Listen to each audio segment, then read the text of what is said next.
معرضون یعنی فلاح یافتہ اور فلاح یاب مؤمنین کی صفت اللہ تبارک و تعالی بیان فرما رہا ہے کہ ایسے لوگ فلاح یاب ہیں جو نمازوں کے اندر خشوع و خضوع اختیار کرنے والے ہیں اور جو لہو و لعب باتوں سے پرہیز کرنے والے ہیں، اعراض کرنے والے ہیں لہو باتوں سے، بیکار کی باتوں سے۔ اس کا ایک مطلب تو آپ کو یہ بتایا تھا کہ اگر ہم سے کوئی بےہودہ بات کرنے لگے، طعن کرنے لگے، گالی گلوچ کرنے لگے، برا بھلا کہنے لگے تو ہمیں اس کے اوپر خاموشی کا مظاہرہ کرنا چاہیے۔ اگر ہم خاموشی کا مظاہرہ کریں گے تو اللہ تبارک و تعالی صبر کرنے کی وجہ سے ہمیں خوب انعامات سے نوازے گا۔ اور دوسرا مطلب والذین هم عن اللغو معرضون کا وہ یہ ہے کہ ہم کوئی بھی ایسا عمل نہ کریں، کوئی بھی ایسی کام نہ کرے جس کا نہ دنیاوی فائدہ ہو اور نہ ہی اخروی فائدہ ہو، یعنی بالکل بیکار کا۔ اگر ہم کوئی عمل کرتے ہیں اس کا اگر کوئی اخروی فائدہ ہے تو سبحان اللہ کہ اللہ تبارک و تعالی ہمیں اس کے اوپر اجر عظیم عطا کرے گا، اور اگر اس عمل کا دنیاوی بھی کوئی فائدہ ہے تو پھر بھی ٹھیک، پھر بھی چلے گا۔ لیکن اگر کوئی عمل ایسا ہے نہ تو اس کا دینی کوئی فائدہ یا اور نہ ہی دنیاوی فائدہ، تو ایسے کام کے اندر اپنے وقت کو برباد کر کے ہمیں کیا مل جانا ہے؟ سوائے نقصان کے کچھ بھی فائدہ نہیں ہونے والا۔ ایسے کاموں سے ہمیں بچنا چاہیے۔ ایسے ہی اعمال میں سے ایک عمل ہے جو آج کل شروع ہونے والا ہے، جس کو میں نے سنا ہے، دیکھا تو نہیں ہے، کہ یہاں بڑے زور و شور سے موانع کے اندر وہ منایا جاتا ہے۔ تیجوں کا جو تہوار ہوتا ہے اس کے اندر لوگ باغ بہت زیادہ پتنگ اڑاتے ہیں۔ جی، یہ عمل خوب زور و شوروں پر موانع کے اندر بھی ہوتا ہے، دوسری جگہوں پر بھی ہوتا ہوگا۔ تو یہ جو پتنگ اڑانے کا مسئلہ ہے، اس کے اندر شریعت کیا کہتی ہے؟ حاضرین، اولاً تو میں یہ بتا دوں کہ اس کے اندر نہ تو کوئی دنیاوی فائدہ ہے اور نہ ہی اخروی فائدہ، اور سب سے بڑی بات یہ کہ یہ جو ہے جو دوسرے ہمارے برادران وطن ہیں اور دوسرے مذہب کے لوگ ہیں، یہ ان کا ایک تہوار ہے۔ اور شریعت کے بارے میں حکم یہ ہے، شریعت کا حکم اس تعلق سے یہ ہے کہ اگر ہم دوسری قوموں کے ساتھ میں ان کے تہوار کے اندر شرکت کرتے ہیں، گویا کہ ہم ان کے ناجائز اور بدترین عقائد کے اوپر ہم بھی ثابت قدم ہیں اور ہم ان کو سراہ رہے ہیں کہ اس طرح کے اعمال کرنا، اور تمہارے اس عقیدے کے اندر ہم بھی شریک ہیں جو ہمارے لیے وبال جان بن سکتا ہے۔ اور یہ بہت ہی ایک طریقے سے، جیسے کہ حدیث کے اندر اللہ کے نبی صلی اللہ علیہ وسلم نے ارشاد فرمایا، من تشبہ بقوم فہو منہم، کہ جو لوگ دوسرے قوم کی مشابہت اختیار کرے وہ انہی میں سے ہے۔ تو ہمارے لیے سب سے پہلی چیز تو یہی دیکھنے کی ہے کہ یہ دوسرے لوگوں کا تہوار ہے اور تہوار کے اندر شرکت کرنے کی شریعت ہمیں اجازت، غیر مسلموں کے تہواروں کے اندر شریعت ہمیں تہوار کے اندر شرکت کرنے کی اجازت نہیں دیتی ہے، لہذا ہمیں اس تہوار کو منانے سے بچنا چاہیے۔ اور پھر دوسری بات یہ بھی دیکھنی چاہیے کہ دنیاوی اعتبار سے اگر ہم دیکھیں تو اس کے اندر سراسر نقصان ہی نقصان ہے۔ نہ جانے کتنی ہی خبریں ہمارے سامنے ایسی آتی ہیں کہ کتنے ہی بچے اور نوجوان چھتوں پہ سے گر کر کے اس دنیا فانی سے رخصت ہو جاتے ہیں اور انتقال کر جاتے ہیں، اور کتنے ہی لوگوں کے ہاتھ پیر ٹوٹ جاتے ہیں۔ گزشتہ سال اس تعلق سے میں نے ایک ٹویٹ بھی کیا تھا، وہ یہ کہ ایک شخص کی خبر آئی تھی کہ وہ بائک سے سفر کر رہا تھا، اب کوئی پتنگ اڑاتا ہوا اس کی پتنگ کٹی ہوگی۔ اب آج کل جو مانجے ہوتے ہیں یہ پلاسٹک کے مانجے ہوتے ہیں، تو اس شخص کی یہاں سے پوری گردن کٹی ہوئی تھی۔ اب اس کی سانسیں تو چل رہی تھی، ہلکا ہلکا وہ بول بھی رہا تھا، پوری گردن نہیں کٹ پائی تھی، بعض دفعہ پوری گردن بھی کٹ جاتی ہے۔ تو وہ یہ کہہ رہا تھا کہ جب میں سفر کر رہا تھا تو مانجا گردن میں الجھ گیا، جس کی وجہ سے پوری گردن یہ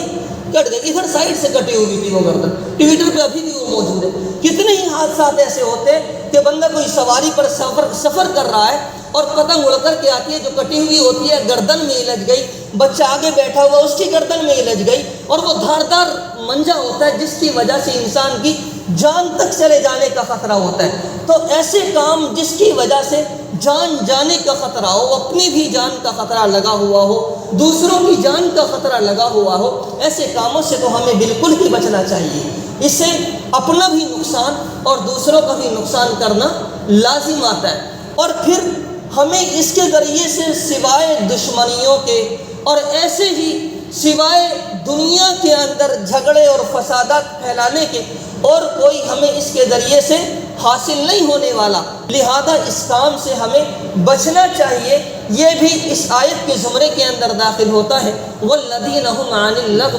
معرضون، اور وہ لوگ جو لہو لعب سے اور بیکار کی باتوں سے پرہیز کرنے والے ہیں، وہ بھی فلاح مومنین ہیں۔ تو اللہ تبارک و تعالیٰ نے اس کے پیارے حبیب صلی اللہ علیہ وسلم نے ہمیں پوری زندگی گزارنے کا طریقہ سکھایا ہے، اسی طریقے کے مطابق ہمیں زندگی گزارنی چاہیے۔ غیروں کے طریقے میں ڈھل کر کے اپنے آپ کو بھول نہیں جانا چاہیے کہ ہم آخر کس اللہ کو ماننے والے، کس نبی کی پیروی کرنے والے، کس شریعت مطہرہ کے ہم پابند اور اس کے اوپر چلنے والے ہیں۔ یہ تمام کے تمام چیزوں کو یک طرف رکھ کر کے ہم دوسری طرف جو چلنے لگ جاتے ہیں، یہ ہمارے لیے بڑے افسوس کی بات ہے۔ لہذا ہمیں شریعت مطہرہ کو اپنے سامنے رکھ کر کے تمام اعمال کرنے۔ اسی طریقے پر اس آیت کے تعلق سے ایک بات یہ بھی ہے کہ بعض اوقات ایسا ہوتا ہے کہ بالکل بے جا بات جس کا کوئی فائدہ نہیں ہوتا، ہم ایسی بات کو لے کر کے بیٹھ جاتے ہیں اور اس کے اندر بحث و مباحثہ کرنے لگ جاتے ہیں گھنٹوں گھنٹوں،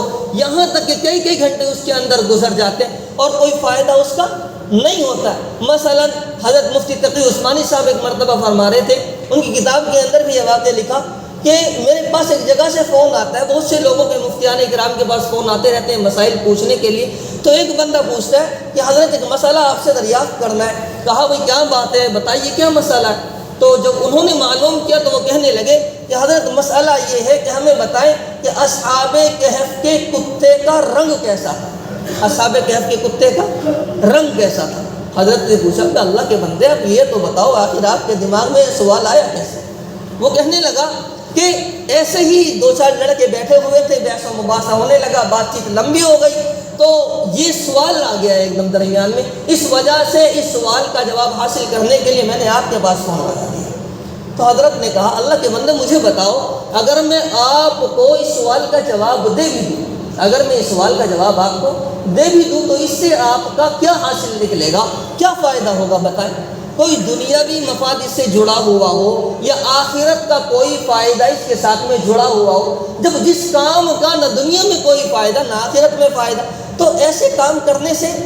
ہمیں کیا مطلب ملتا ہے؟ کچھ بھی نہیں سوائے اپنے وقت کا ضیاع، وقت کی بربادی، اور ایسے ہی علماء کرام کو بیکار کے مسائلوں کے اندر الجھا کر کے ان کو اور پریشان کرنا۔ ایسے ہی آدمی جب اس طریقے کے سوالات کرتا ہے یعنی جن کا کوئی مفاد نہیں ہوتا، بندہ خود ہی مشکلات کے اندر پڑ جاتا ہے۔ آپ نے سنا ہوگا بنی اسرائیل کا وہ واقعہ جو سورہ بقرہ کے اندر ذکر کیا گیا ہے کہ اللہ تبارک و تعالیٰ نے ان کو حکم دیا کہ گائے کو ذبح کر دو۔ اب گائے ذبح کرنے کا حکم تھا، عام حکم تھا، کوئی بھی گائے وہ پکڑتے ذبح کر دیتے، لیکن وہ بار بار سوال کرنے لگے اللہ تبارک و تعالیٰ کیسی گائے ہو، اس کا رنگ کیسا ہونا چاہیے، سوالات کرنے لگے۔ اب انہوں نے اپنے آپ کو ہی مشکل میں ڈالا۔ اللہ تبارک و تعالیٰ سے جب انہوں نے زیادہ سوالات کیے تو اللہ تبارک و تعالیٰ نے حکم فرما دیا کہ بھئی زرد رنگ کی جو گائے ہو آپ کو مل جائے، زرد رنگ کی گائے، اس کو آپ ذبح کر دیں میرے لیے۔ اب اس زمانے میں زرد رنگ کی گائے ملتی نہیں تھی بالکل، اب وہ پریشان چاروں طرف ڈھونڈتے پھر رہے ہیں، نہیں مل رہی، اب کیا کریں؟ تو قرآن کریم اس کو بیان کرتا ہے فَذَبَحُوهَا وَمَا كَادُوا يَفْعَلُونَ، کہ انہوں نے اس کو ذبح کیا لیکن قریب تھا کہ وہ ایسا نہ کرتے۔ یعنی بڑی مشکل سے ایک شخص کے گھر کے اندر ایسی گائے ملی اور اس کو انہوں نے پھر ذبح کیا۔ تو انسان خود بخود ایسے کاموں کے اندر جب اللہ تبارک و تعالیٰ نے اگر کسی کام کے اندر ہمیں پابند نہیں کیا، شریعت مطہرہ نے اس کے تعلق سے کوئی مطلب الگ سے تفصیلات بیان نہیں کی، تو جیسا حکم ہے عام طور پر بس اسی طریقے پر کر لیا جائے۔ آپ ایک مطلب شخص سوال کرتا ہے حضرت امام ابو حنیفہ رحمۃ اللہ علیہ سے، کیا سوال کیا کہ حضرت میرے گھر کے پاس میں ایک ندی ہے، میں اس کے اندر نہاتا ہوں عموماً، تو اب جب میں نہاؤں تو مجھے اپنا چہرہ کدھر کرنا چاہیے، مغرب کی طرف کرنا چاہیے یا مشرق کی طرف کرنا چاہیے؟ اب حضرت امام حنیفہ رحمۃ اللہ علیہ نے دیکھا اور کہنے لگے بھائی آپ نہ مشرق کی طرف اپنا چہرہ کریں نہ ہی مغرب کی طرف کریں، بلکہ اپنا چہرہ اپنے کپڑوں کی طرف کر لیا کریں، کہیں ایسا نہ ہو کوئی لے کر کے بھاگ جائے، لے کر کے بھاگ گیا تو مشکل میں پڑ جاؤ گے۔ تو بھائی جب شریعت نے ہمیں پابندی بنایا کہ آپ کو غسل کرتے ہوئے آپ کو ادھر چہرہ کرنا، ادھر چہرہ کرنا، ادھر کرنا، ادھر کرنا، تو بے فالتو کے سوالات کے اندر اپنے آپ کو کیوں ڈالنا اور مشکلات کے اندر کیوں ڈالنا؟ ندی کے اندر نہ رہے، جانور کو بعض اوقات خوف ہو جاتا ہے، جہاں موقع دیکھے اس اعتبار سے نہ لے جہاں زیادہ سہولت ہو، بے فالتو کہ اپنے آپ کو مشقت کے اندر کیوں ڈالنا؟ تو خیر میں بتا یہ رہا تھا اپنے آپ کو لہو لعب میں، بیکار کے سوالات کے اندر، بحث و مباحثے کے اندر، بیکار کاموں کے اندر نہیں الجھانا چاہیے۔ اور خاص کر جو میں نے شروع میں یہ بات کہی پتنگ کے تعلق سے، پتنگ بازیوں کے تعلق سے، تو اس سے تو بالکل ہی اپنے آپ کو بچانا۔ جیسا کہ میں نے آپ کو بتا دیا شروع میں کہ اس سے نہ دنیاوی کوئی فائدہ نہ اخروی کوئی فائدہ۔ اخروی کے بارے میں بتا چکا پہلے، اب اس لیے بتا رہا ہوں کہ کچھ لوگ اور جمع ہو گئے، پھر سے بتا دوں، اس لیے بتا رہا ہوں کہ شریعت نے کہا من تشبہ بقوم فہو منہم، اور پھر ایک بات یہ بھی کہ یہ تیجا جو ہوتا ہے دوسری قوم کا تہوار ہے، اور شریعت بالکل بھی اجازت نہیں دیتی کہ غیر قوم کے تہواروں کے اندر ہم شرکت کریں، لہذا ہمیں اس سے بچنا چاہیے۔ دوسری بات، اس کے نقصانات آپ سبھی حضرات کے سامنے بتانے کی ضرورت نہیں ہے، کتنے ہی لوگ چھتوں سے گر کر کے ہاتھ پیر ٹوٹ جاتے ہیں، کتنے ہی جان سے چلے جاتے ہیں، کتنے ہی لوگوں کے مانجھے میں گردن الجھ کر کے ان کی گردنیں کٹ جاتی ہیں، اور جس کی وجہ سے مطلب بہت سے لوگ پتنگ لوٹتے ہیں، پھر جب کٹ جاتی ہے تو اب اس کی وجہ سے کتنے ہی ایکسیڈنٹ بھی سامنے آتے ہیں۔ تو اس کے اندر سوائے منفی اثرات اور سوائے نقصانات کے اور کچھ بھی نہیں ہے۔ شریعت کے اعتبار سے بھی اور دنیاوی اعتبار سے بھی تو ہمیں کام ایسے کرنے چاہیے جس کے اندر کچھ نہ کچھ فائدہ ہو، یا تو دنیاوی فائدہ ہو یا اخروی فائدہ ہو۔ بھائی آپ کو اگر کھیل کھیلنے کھیلے، لیکن کم از کم وہ تو ہو جس کے اندر اپنی ورزش ہو جائے، مثلا دوڑ کا مسابقہ کر لیا، کبڈی کا کھیل کھیل رہے ہیں، جم کرنے لگ گئے اپنے لیے، کم از کم بدن کے اندر طاقت تو ہوگی۔ بھائی جم کے اندر گئے، سائیکل کا مقابلہ ہو رہا، کون زیادہ دیر چلا سکتا ہے؟ ایسے ہی مطلب وزن اٹھانا، آپ اپنی ورزش کا، اپنی صحت کا خیال کریں، ایسے کام کریں جس سے کچھ نہ کچھ فائدہ جڑا ہوا ہو۔ اپنے آپ کو بیکار کے کاموں کے اندر ڈال کر کے اپنے آپ کو برباد نہ کریں۔ یہ زندگی ہماری نہیں ہے، میں نے اب سے 2 ہفتے پہلے بتایا تھا، یہ زندگی اللہ تبارک و تعالیٰ کی دی ہوئی بڑی نعمت ہے۔ ہر عضو اور جسم کا ہر جز اللہ تبارک و تعالیٰ کا بڑا انعام ہے، ہمیں اس کی قدردانی کرنا چاہیے۔ فضول کے کاموں میں رہ کر کے اور فضولیات کے اندر جا کر کے اپنے جسم کو خراب کرنا، اپنی زندگیوں کو خراب کرنا، اپنے ذہن کو خراب کرنا، یہ کہاں کی عقل مندی ہے؟ تو ہمیں ان تمام کی تمام چیزوں سے اپنے آپ کو بچانا ہے اور شریعت مطہرہ کے مطابق اپنی زندگیوں کو ڈھالنا ہے۔ اگر انشاءاللہ ہم شریعت